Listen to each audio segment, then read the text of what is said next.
Bismillahirrahmanirrahim. Alhamdulillahi rabbil alamin. Wassalatu wassalamu ala rasulillah wa ala alihi at-tahirina ajma'in. Amma ba'du ayyuhan nas, ittaqullaha mastata'tum wasma'u wa ati'u la'allakum turhamun.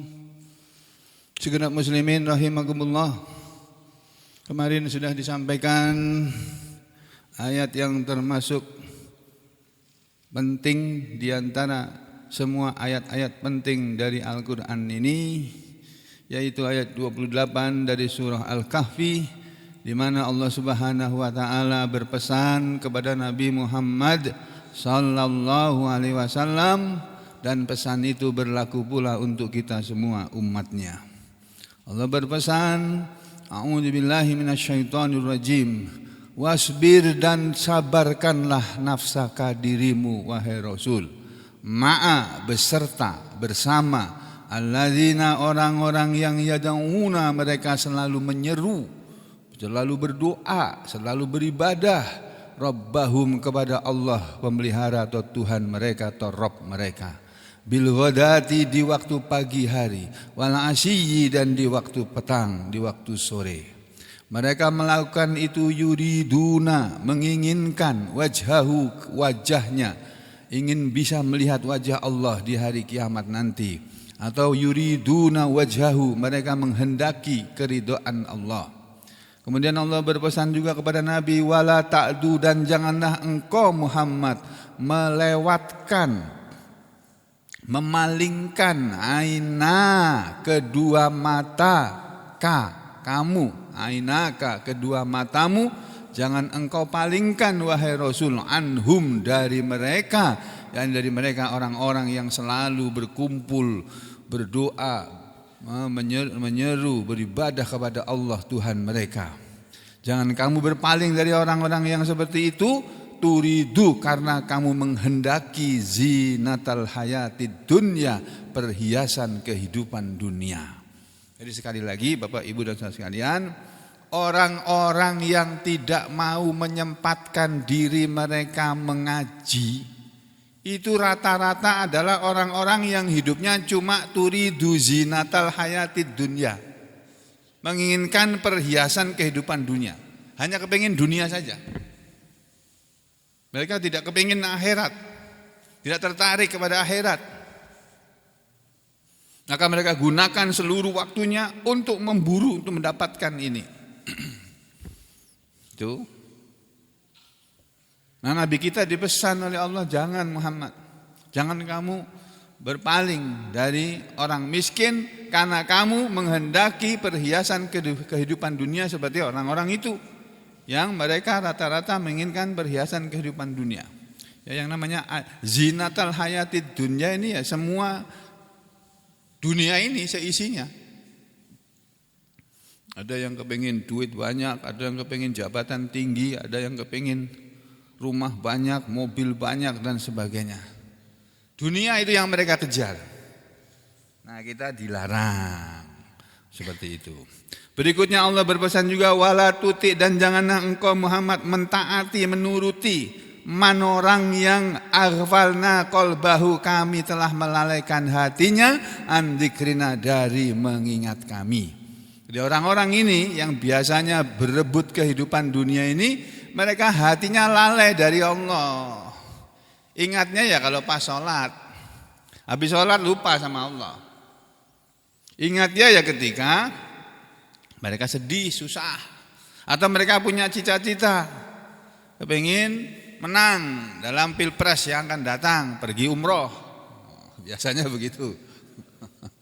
Ya, jadi mereka melakukannya umroh pun itu bukan karena mencari akhirat, mencari perhiasan kehidupan dunia. Tuh, ya ini kita tidak boleh seperti itu.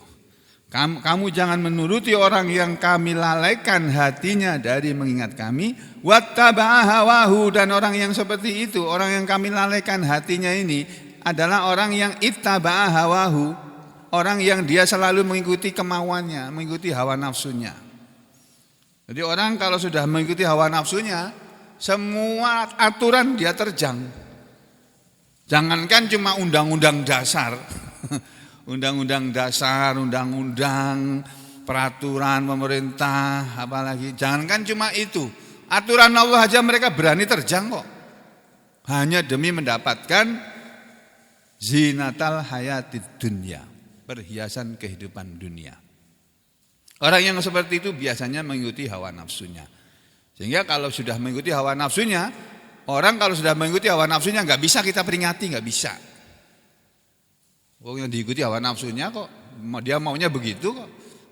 Kita kendalikan, nggak bisa. Nah, makanya kita punya hati ini dijaga, jangan sampai hati kita ini punya sifat yang seperti ini, mengikuti hawa nafsu saja dalam hidup ini. Hati kita ini disetel dengan firman Allah, dengan Al-Quran ini, supaya Al-Quran ini yang menghiasi hati kita. Itulah gunanya kita membaca Al-Quran setiap hari, mengaji setiap hari, supaya hati ini disirami oleh ayat-ayat Allah. Ya. Kemudian wa kana amruhu furoto. Dan adalah orang yang tadi yang mengikuti hawa nafsunya, yang kami lalaikan hatinya dari mengingat kami, yang dia cuma mengejar kehidupan dunia atau perhiasan kehidupan dunia, amruhu, urusannya, perintahnya, perkataannya itu furuton, melewati batas. Kalau enggak melewati batas ya sia-sia. Kalau enggak sia-sia ya batil. Kalau enggak batil ya melanggar batas. Ini tadi macam-macam tafsirnya itu. Atau menyelisih kebenaran. Nah, sekarang kita masuk kepada sebentar. Kalau tafsir Al-Baghawi, dalam tafsir Al-Baghawi, setelah beliau menerangkan, bukan tafsir Al-Baghawi, dalam tafsir Ibnu Katsir, ini berbeda dengan tafsir Al-Baghawi. Kalau dalam tafsir Al-Baghawi beliau cuma menerangkan pengertian kata demi kata, kalimat demi kalimat dalam ayat ini. Sedikit beliau sampaikan hadis Nabi ini yang kemarin sudah disampaikan. Nabi kita mengucapkan alhamdulillah. Alhamdulillahilladzi ja'ala fi ummati man umirtu an asbira nafsi ma'ahum. Alhamdulillah, segala puji untuk Allah alladzi ja'ala, yang telah menjadikan fi ummati, di kalangan umatku, man, orang yang umirtu, aku diperintah, an asbiro, agar aku bersabar, agar aku mensabarkan nafsi diriku, ma'ahum, bersama mereka. Jadi Nabi memuji kepada Allah. Alhamdulillah, ya, segala puji bagi Allah yang telah menjadikan di kalangan umatku ada orang yang aku diperintah agar mau bersabar bersama mereka, yaitu orang-orang miskin. Nih. Jadi ini Bapak Ibu dan sekalian. Nah, kebanyakan orang-orang ini, kebanyakan penguasa di muka bumi ini, itu ingatnya orang miskin kalau mau pemilu, kalau mau pilkada aja. Itu ingat betul itu. Begitu selesai sudah. Duduk udah lupa, di kursi enak gini nih, lupa daratan. Lupa kalau dia di daratan. Ya mana ditagih janjinya. Itu kan dulu. Janji yang dulu, sekarang lain. Nah, makanya saya jangan mau dibohongi sama orang-orang kayak begitu. Enak 2024 kalau ada yang mau ngasih bungkusan, ambil bungkusannya, jangan pilih orangnya, selesai. Dan kapok. Ya. Nah, lalu dalam tafsir Ibnu Katsir, beliau mencantumkan ayat berikut ini sebagai penjelas, ya. Ibnu Katsir perlu menyampaikan rupa-rupanya menurut beliau, ini ayat ini maknanya itu tidak jauh atau senada dengan ayat yang tersebut di dalam surat yang lain, yaitu surat apa ini ya? At-Thaha ayat 31. Nah. A'udzu billahi minasy syaithanir rajim. wala tamuddanna ainaika ila ma matta'na bihi azwajam minhum zahratal hayatid dunya linaftinahum fih wa rizqu rabbika khairum wa abqa. Ini ayat ini nih dalam Al-Quran itu cuma ada dua. Satu di surat ini, satu lagi di surat Al-Ahzab kalau nggak salah. Ya. Allah berfirman, wala tamuddanna, wala dan janganlah tamuddanna engkau Muhammad benar-benar memanjangkan ainaika pandangan kedua matamu ila kepada ma apa yang matta'na bihi, matta'na kami telah menyenangkan bihi dengannya, dengan kesenangan kepada azwajan golongan-golongan, pasangan-pasangan minhum dari mereka, golongan-golongan dari kalangan mereka. Kami beri kenikmatan kepada golongan-golongan mereka yang kenikmatan tadi adalah zahratal hayatid dunya, perhiasan kehidupan dunia, linaftinahum fih, padahal kesenangan kehidupan dunia yang kami berikan kepada golongan-golongan kafir-kafir itu Muhammad, kami berikan itu linaftinahum fih, linaftina untuk kami menguji hum mereka fihi padanya, kami menguji mereka dengan perhiasan kehidupan dunia. Jadi orang kalau diberi kenikmatan kehidupan dunia, orang kafir, orang musyrik, itu merasa mendapat nikmat dari Allah. Padahal itu bukan nikmat, itu istidraj itu. Kalau nikmat itu adalah kesenangan kehidupan dunia yang diberikan oleh Allah kepada orang beriman. Itu nikmat. Ya, sampai jadi orang beriman, terus kaya. Itu nikmat Allah itu. Tapi kalau sampean diberi oleh Allah kekayaan tapi tidak beriman, itu bukan nikmat, itu istidraj, mirip dengan nikmat. Namanya istidraj. Yaitu istidraj itu yang membuat mereka tertipu. Tertipu loh. Kami enggak pernah ngaji, kami enggak pernah sholat, kami bukan orang muslim, hidupnya senang kok. Orang-orang muslim itu katanya agamanya paling benar, tapi hidupnya sengsara semua gitu kok. Susah semua, kebanyakan orang miskin, orang Islam itu. Ya. Jadi begitu kata Allah. Lalu Allah berfirman, wa rizqu rabbika, dan rezeki Tuhanmu wahai Rasul. Wa rizqu, dan pemberian. Rizkun.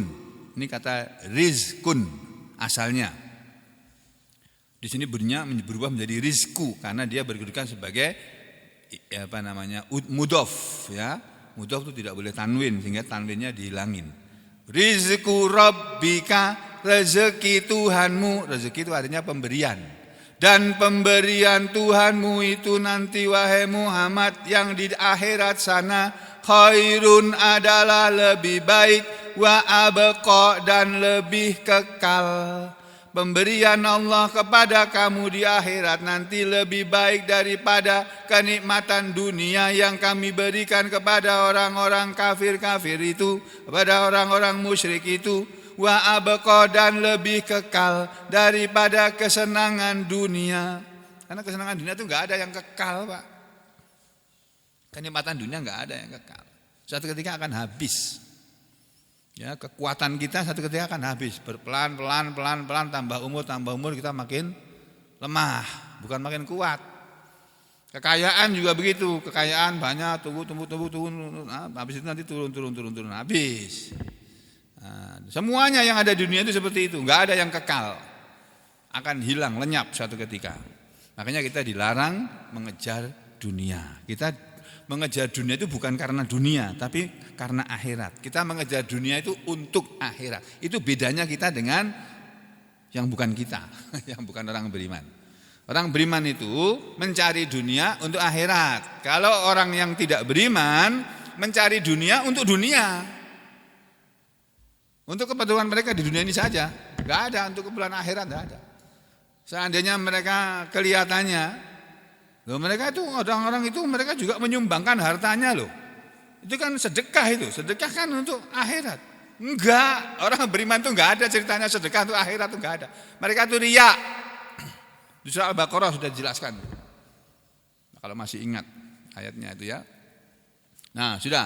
Jadi kita dilarang oleh Allah memanjangkan, Nabi Muhammad SAW dilarang oleh Allah memanjangkan kedua matanya, maksudnya melihat dengan penuh keinginan.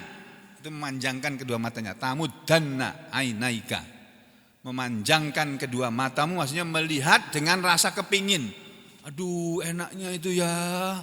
Aduh, enaknya. Baru tadi malam saya pulang praktek sudah jam 12 kurang sedikit itu. Mendengar ada YouTube masuk. Kok kayak menarik judulnya, aku dengarkan. Ada yang pidato. Saudara tahu apa enggak yang namanya Deputi Gubernur BI mengatakan ekspor apa impor ya? Ekspor kita, ekspor nikel kita meningkat. Tapi kas BI dolarnya kosong. Maksudnya kalau ekspor meningkat kan uangnya tambah. Kan kita jual barang, buat jual nikel. Terus bayarannya dolar kan keluar. Nah dolarnya kok kosong. Ini Deputi Gubernur Bank Indonesia yang gajinya dengan segala tunjangannya 1 bulan itu 500 juta. Enak banget itu Pak. 500 juta itu cuma menghasilkan kaget. Kaget dia, kenapa kok bisa begitu? Kemana uangnya? Loh kamu gimana? Jadi pengurus Bank Indonesia terus kerjaanmu gimana? Ya dicarilah, ditelusurilah. Yang pegang kekuasaan BI kok. Walaupun itu di bawahnya apa? Gubernur BI ya. Gubernur BI sekarang siapa enggak ngikuti lagi aku ya. Jadi saudara, seandainya mereka memberi dari bagian dunia ini, itu bukan karena dunia, karena mereka riya itu. Nah, dan yang mereka cari ya itu tadi cuma kesenangan kedua, enggak mikir yang lain sudah. Nah, ini ya. Kita dilarang melihat orang yang kaya raya terus kepingin seperti dia. Itu enggak boleh. Bolehnya melihat orang kaya, lalu kalau saja saya jadi orang seperti itu, saya akan kasih uangku ke sana, bagi-bagi. Itu makanya saya kemarin bilang, saya minta sama Allah uang 10 triliun, coba Allah kasih apa enggak itu. Nah, kalau dikasih betul-betul Pak, aku bilang satu orang dikasih 10 juta, 10 juta 150 orang paling berapa, sisanya masih banyak itu. Ini candaan.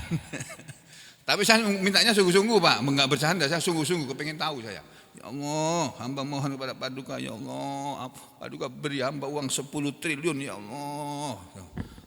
Caranya gimana terus nanti dimasukkan kemana enggak tahu aku, pokoknya semono. Nanti dikabulkan apa enggak itu urusan belakang ya, pokoknya minta dulu.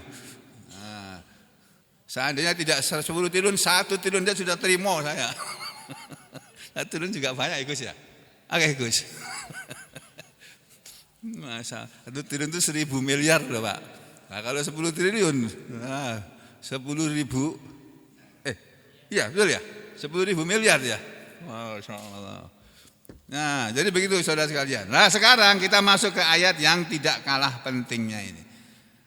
Pada ayat yang ke-29 Allah Subhanahu wa taala berfirman dalam surat Al-Kahfi ini, wa qulil haqqu mir rabbikum faman syaa'a falyu'min wa man syaa'a falyakfur Inna a'tadna lidzalimina nara ahata bihim suradikuha wa iyastaghithu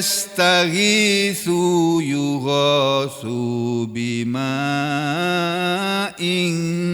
kalmuhl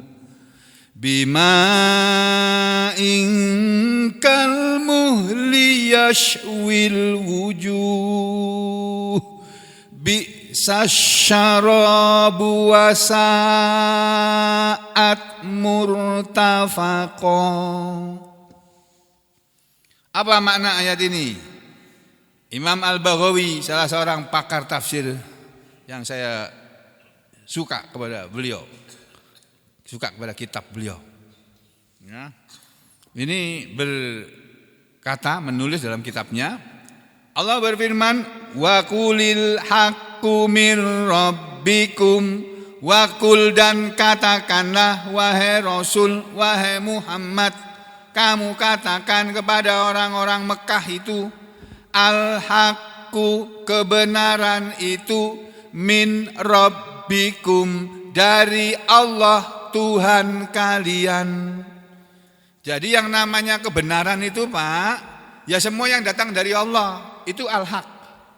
Al-Quran ini dari Allah, Injil itu dari Allah, Taurat itu dari Allah, Zabur itu dari Allah, Suhuf Ibrahim wa Suhuf Musa itu dari Allah. Semuanya itu kebenaran. Ya. Jadi Allah menyuruh Nabi Muhammad SAW mengatakan pada orang Mekah itu, katakan Muhammad kepada mereka, kebenaran itu adalah dari Tuhanmu. Di sini dalam tafsir dijelaskan oleh Imam Al-Baghawi, yaitu maksud ayat ini, mazakaro, apa yang telah Allah sebutkan, minal iman, berupa iman, mengenai iman atau tentang iman, dari persoalan iman, wal Quran, dan Al-Quran, itulah yang dimaksud kebenaran. Yang dimaksud kebenaran ya apa yang Allah sebutkan mengenai iman dan Al-Quran. Maknahu, makna kalimat ini, kata Imam Al-Baghawi, ini namanya pakar tafsir. Kalimatnya, ayatnya berbunyi, wa qulil haqqu mir rabbikum, dan katakanlah kebenaran itu dari Tuhan kalian. Maksudnya, maknahu, maknanya, kata Imam Al-Baghawi, kul, katakanlah, ya Muhammadu, wahai Muhammad, katakan kepada siapa? Liha ulai, kepada mereka itu, alladzina, orang-orang yang aghfalna, kami telah melalaikan, kulubahum, hati mereka, an dzikrina, dari mengingat kami. Seperti orang-orang Mekah itu, yang mereka ingat itu bukan kami, bukan Allah. Mereka mengingat berhala-berhalanya, sesembahan-sembahan mereka yang berupa patung-patung berhala-berhala. Atau yang mereka ingat ya, hanya urusan dunia mereka itu saja. Kami lalaikan hati mereka dari mengingat kami. Katakan kepada orang-orang seperti itu, ayuhan nas, hai sekalian manusia, qad ja'akum, sungguh telah datang kepada kalian, min rabbikum, dari Tuhan kalian, al-haqqu, kebenaran ini. Ya, wa ilaihi, dan kepadanya lah at-taufik. Taufik itu artinya kecocokan. Ya. Ada hidayah, ada taufik. Orang dapat hidayah dulu, baru dapat taufik. Ada orang yang dapat hidayah dan dapat taufik, ada orang yang dapat hidayah saja enggak dapat taufik. Nah, padahal yang dimaksud hidayah yang sebenarnya adalah taufik itu tadi. Yang diperlukan oleh kita semua adalah taufik dari Allah. Ya, hidayah yang berupa kecocokan hati kita kepada apa yang datang dari Allah dan dari Nabi Muhammad SAW. Jadi wa ilaihi, dan kepada kebenaran itulah yang namanya taufik. Kalau orang mendapatkan taufik, ya taufik itu yang membawa dia kepada kebenaran. Wal khidlan, dan yang namanya pembiaran, ya itu juga begitu. Kalau ada orang oleh Allah dibiarkan, tidak diberi petunjuk, tidak dapat taufik, ya karena dia tidak mau kepada kebenaran, menolak kebenaran, oleh Allah dibiarin aja. Wa biyadihi, dan di tangan dia, di tangan Allah itulah al-huda, petunjuk, wa dhalal, dan kesesatan. Jadi petunjuk itu datang dari Allah, kesesatan juga datang dari Allah. Allah akan berikan petunjuk kepada orang yang mau kepada petunjuk. Allah akan beri kesesatan kepada orang yang tidak mau kepada kebenaran. Gitu loh. Jadi bukan Allah kejam. Kenapa sih Allah nggak ngasih manusia ini semuanya petunjuk gitu? Kenapa kok ada yang disesatkan sih? Kenapa sih? Ya itu namanya Allah tidak memberi kebebasan kepada manusia. Allah memberi kebebasan kepada manusia untuk berpikir. Memberi kebebasan, silahkan kamu berpikir. Gunakan seluruh kemampuan yang Allah berikan kepada kamu untuk berpikir. Pikirkanlah dengan pikiranmu, kamu akan sampai pada satu kesimpulan bahwa benar di dunia ini, di alam semesta ini tidak ada Tuhan kecuali Allah. Itu kesimpulannya nanti. Jadi di tangan Dia Allah lah petunjuk dan kesehatan. Laisa ilayya, tidak kepadaku. Aku tidak bisa memberi petunjuk kepada kalian dan aku tidak bisa menyesatkan kalian, kata Nabi. Laisa ilayya min dzalika, tidak ada kepadaku dari hal yang seperti itu syai'un, sedikit pun. Jadi wa qulil haqqu mir rabbikum, dan katakanlah wahai Rasul, kebenaran itu datang dari Tuhanmu. Faman syaa, maka barang siapa dia mau, dia menghendaki, fal yu'min, maka silahkan dia beriman. Wa man syaa, dan siapa yang dia menghendaki, dia mau kafir, fal yakfur, maka silahkanlah dia kafir. Nah ini loh Pak, ini ayat ini berbunyi kalau dalam bahasa kita, maka barang siapa yang mau beriman silahkan dia beriman, barang siapa mau kafir silahkan dia kafir. Secara sepintas kita pasti kita mendengar kalimat seperti ini. Ayo siapa yang beriman silakan beriman, siapa mau kafir silakan kafir. Ini kan Allah memberi kebebasan kepada manusia untuk menentukan pilihannya. Allah nggak mau memaksa manusia untuk beriman, nggak mau. Memang tidak ada paksaan dalam agama ini, dalam din ini. Ya, la ikraha fid din, tidak ada pemaksaan dalam din. Orang mau kepada dinul Islam ini, ya silakan dia mau, nggak mau juga nggak apa-apa. Allah nggak rugi kok. Sedikit pun Allah nggak rugi. Semua seluruh dunia ini nggak mau beriman, Allah itu tetap maha besar, tetap maha kaya, tetap maha agung. Tuh, dia tidak berkurang kekuasaannya, kekayaannya, keagungannya, karena seluruh manusia tidak ada yang mau beriman. Tuh. Ya makanya Allah bilang, siapa yang mau beriman silakan beriman, dan siapa yang mau kafir silakan kafir. Ini saudara, kalimat seperti ini barulah saudara bisa bilang ini demokratis ini Allah ini. Kalau boleh saya pakai kata-kata seperti itu, tapi dalam tafsir tidak ada kata-kata demokratis ya. Ini bukan tafsir.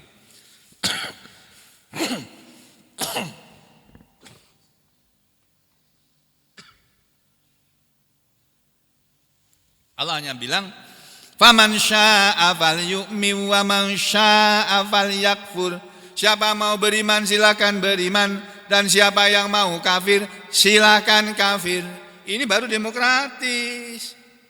Ya, orang-orang yang katanya pejuang-pejuang demokrasi, yang katanya orang-orang yang demokratis, nggak ada Pak negara di dunia ini yang katanya negara demokratis. Itu memperjuangkan benar-benar demokratisasi demokrasi nggak ada. Amerika loh itu loh yang dibilang katanya negara paling demokratis. Mana di sana masih ada orang yang tidak diberi kebebasan, orang yang tidak sama haknya. Padahal dalam negara demokrasi itu manusia itu sama. Dalam pandangan negara itu, dalam pandangan pemerintah itu manusia itu sama haknya dan kewajibannya, tidak dibeda-bedakan, baik dari segi suku, agama, etnis, antar golongan, nggak boleh dibedakan. Ya. Jadi omong kosong itu kalau ada orang mengatakan negara demokrasi. India negara demokrasi terbesar di dunia. Indonesia juga termasuk negara demokrasi besar. Demokrasi apa? Ngomong sedikit ditangkap gitu kok. Nggak ada. Loh di dalam Al-Quran Allah mempersilahkan orang kok. Kamu mau beriman silakan beriman, mau kafir silakan kau kafir. Mau kamu hina Allah dan Muhammad silakan hina. Dibiarin oleh Allah kok, enggak diapa-apakan, enggak ditangkap, enggak. Tapi kena di akhirat baru di hari pembalasan baru dia tahu. Nanti di hari pembalasan baru akan tahu akibatnya. Nah, para ahli tafsir termasuk Imam Al-Baghawi, Imam Ibnu Katsir semuanya mengatakan ini kalimat seolah-olah Allah memberi kebebasan. Tapi sebenarnya kalimat ini ala thoriqit tahdid wal wa'id. Ini adalah ayat yang menunjukkan kepada jalan ancaman dan peringatan. Ini ancaman nih sebenarnya ini kata para ulama. Wakilah dan dikatakan makna ayat ini adalah waqulil haqqu mir rabbikum, dan katakanlah wahai Muhammad kebenaran itu adalah yang dari Tuhan kalian. Walastu, dan aku ini bukanlah bitoridi orang yang punya kekuasaan untuk menolak al-mu'minin orang-orang beriman lihawakum karena mau menuruti kemauan kalian.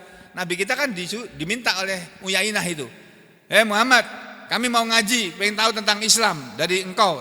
Tapi kami saja, orang-orang teman-temanmu, sahabat-sahabatmu yang miskin-miskin jangan ada yang ikut. Suruh mereka punya majelis sendiri. Kami mau majelis sendiri. Nabi dilarang oleh Allah, jangan kamu turuti kemauan mereka Muhammad. Kenapa?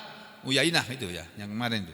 Nah, lalu kata Nabi, kata para ahli tafsir, maksud ayat ini adalah katakanlah Muhammad kepada Uyainah itu bahwa kebenaran adalah yang datang dari Tuhan kalian, dan aku ini bukan orang yang punya kemampuan kekuasaan untuk menolak orang-orang beriman dengan mengikuti kemauan kalian. Fa in syi'tum, maka jika kalian mau beriman, fa aminu, maka silakan kalian beriman. Wa in syi'tum, dan jika kalian mau kafir, fakfuru, maka silakan kafir. Fa in kafartum, maka jika kalian kafir, faqad, maka sungguh a'addalakum, dia Allah telah a'addalakum rabbukum, telah menyediakan untuk kalian Tuhan kalian naron, api neraka, yang api neraka itu ahato akan mengepung bikum kepada kalian suradikuha, pagar-pagarnya.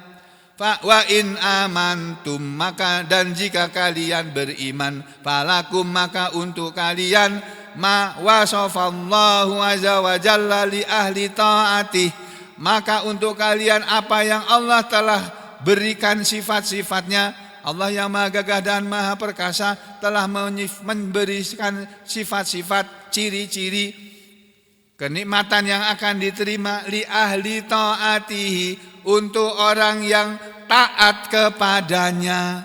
Jadi kalau kalian mau kafir silakan kafir, tapi ingat karena akan dikepung oleh api neraka nanti. Ingat aja, mau kafir silakan. Tapi ingat loh ya, kalau kamu kafir akibatnya begini, nanti kamu akan dikepung oleh api neraka. Tapi kalau kamu mau beriman, silakan beriman. Dan kalau kamu beriman, kamu akan mendapatkan apa yang Allah terangkan sifat-sifatnya tentang surga. Surga bersama semua kenikmatan yang akan kamu dapatkan nanti. Bukan hanya surga di akhirat, di dunia ini pun kamu akan diberi Allah kemudahan, ketentraman, ketenangan hidup. Jadi kalau di dunia ini kita masih gelisah, masih takut, berarti kita belum iman sungguh-sungguh. Imannya masih belum sungguh-sungguh. Masih belum 100%. Karena Allah maunya iman kita itu 100%, Pak. Ya kalau kita takut, tidak apa-apa takut. Tapi minta kepada Allah. Ya Allah yang maha menghilangkan rasa takut. Dalam surat Al-Quran itu. Li'ilafi Quraisy ilafihim rihlatash shita'i was-shayf falyabudu rabb hadzal bait, maka silakan kalian semua, mereka semua menyembah kepada Tuhan pemilik rumah ini, pemilik Ka'bah itu. Alladzi at'amahum, pemilik Ka'bah yaitu Allah adalah alladzi at'amahum, dialah yang memberi makan mereka manusia ini semuanya. Ya, yang memberi makan kita tuh Allah. Wa amanahum, dan dialah yang memberi keamanan kepada mereka min khauf, dari rasa takut. Jadi kalau kita punya rasa takut, cepat-cepat minta tolong sama Allah. Ya Allah, saya takut kalau terjadi begini ya Allah. Tolong hamba ya Allah. Jangan sampai itu terjadi ya Allah. Gitu. Nah, kalau kita khawatir apa khawatir itu, minta tolongnya kepada Allah, kembali kepada Allah dengan meminta berdoa. Itu. Ya, ini. Kemudian diriwayatkan oleh Waruya an Ibnu Abbas radhiyallahu anhuma fi makna ayat, dan telah diriwayatkan dari Ibnu Abbas radhiyallahu anhuma tentang makna ayat ini. Makna wa qulil haqqu mir rabbikum faman syaa'a falyu'min wa man syaa'a falyakfur. Maksudnya man sya'allah, siapa yang Allah menghendaki lahu kepada dia al-iman, iman. Siapa dia yang dikehendaki oleh Allah menjadi orang yang mau menerima iman, mau beriman, amanah, dia pasti beriman. Wa man syaa'a, dan siapa yang Allah kehendaki lahu untuk dia al-kufra, kekafiran, siapa yang dikehendaki oleh Allah kafir, kafaro, dia pasti kafir. Wa huwa, dan inilah dia qauluhu yang dimaksud dalam firman Allah surat Al-Insan. Nah, kalau masih ingat di ayat yang terakhir itu. Wa ma tasyauna illa ayyasha Allah. Ada lanjutannya enggak? Ada lanjutannya enggak ini? Hah? Surat Al-Insan, surat yang ke-70 berapa? 6 ya? 76. Ya, ini loh. Nih. Oh, kok tafsir? Jangan tafsirnya. Nah, ini. Surat 76 ya, betul ya? 76. Ayat yang terakhir ayat berapa ini? 31. Nih. Inna hadhihi tazkirah faman syaa'a attakhadha ila rabbih sabila. Sesungguhnya inilah peringatan, inilah surat Al-Insan, Al-Quran ini adalah peringatan. Faman syaa'a, maka barang siapa mau, ittakhadha, dia pasti mengambil, ila rabbihi, kepada Rabbnya, kepada Tuhannya, mengambil sabilan, jalan ini, jalan yang lurus ini. Jadi Al-Quran ini adalah peringatan. Siapa yang mau kepada jalan yang lurus, ya harus mengambil Al-Quran ini sebagai peringatannya, sebagai pengingat dia. Tapi kata Allah, wa ma tasyaun, dan tidaklah kalian menghendaki, tidaklah kalian memaui, menginginkan, illa ayyasha Allah, kecuali kalau Allah menghendaki. Kalian tidak akan mau menghendaki kepada Al-Quran ini kecuali kalau Allah menghendaki. Innallaha kana aliman hakima. Sesungguhnya Allah itulah dia yang maha mengetahui, yang maha bijaksana. Itu. Jadi orang mau kepada kebenaran atau tidak, itu tergantung kepada Allah. Yang memberi petunjuk itu Allah, yang menyesatkan manusia juga Allah. Nah, Allah memberi petunjuk kepada manusia melalui sebab. Ada sebab-sebab yang membuat manusia akan diberi petunjuk oleh Allah. Ada sebab atau jalan. Dalam bahasa Arab, sababun, itu sebab. Bentuk kalimat jamaknya asbabun, sebab-sebab. Sebab itu dalam bahasa kita boleh diartikan jalan. Jadi sebabnya orang mendapat petunjuk itu ada. Apa?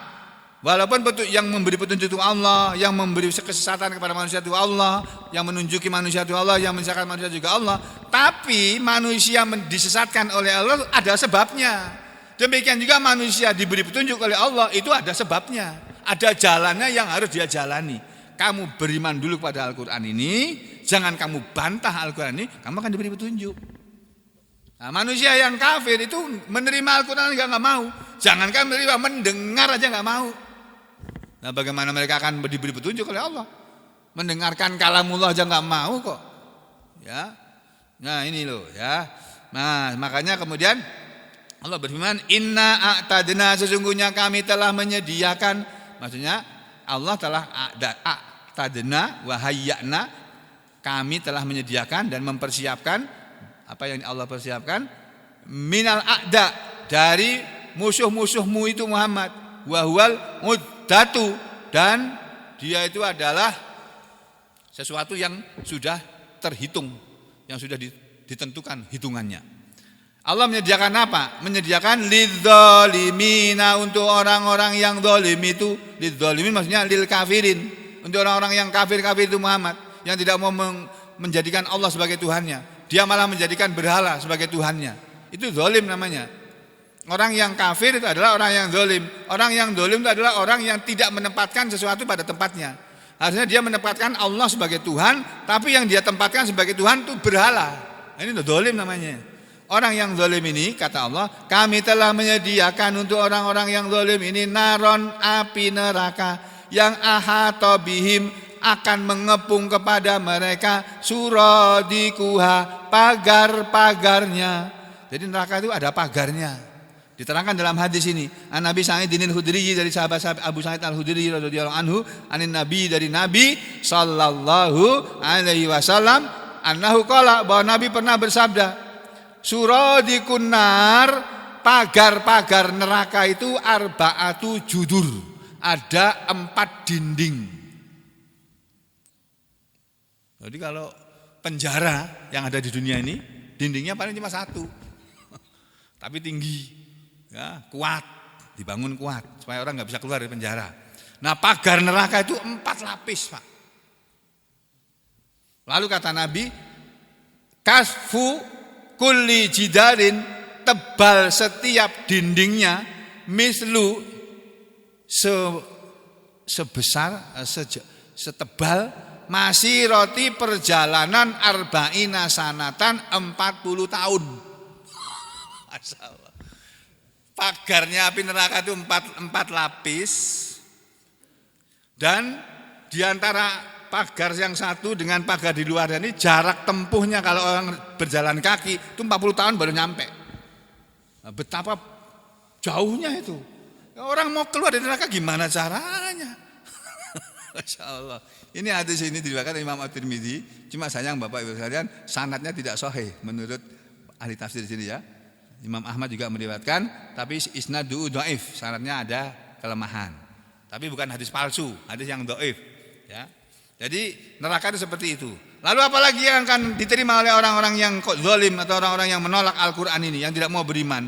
Jangan kemana-mana. Insya Allah kita ketemu lagi besok pagi. Ya, aku lu qauli hadza astaghfirullah li wa lakum. Allahumma taqabbal minna innaka antas samiul alim wa tub alaina innaka antat tawwabur rahim. Wa sallallahu ala Muhammadin wa ala ali Muhammad walhamdulillahi rabbil alamin.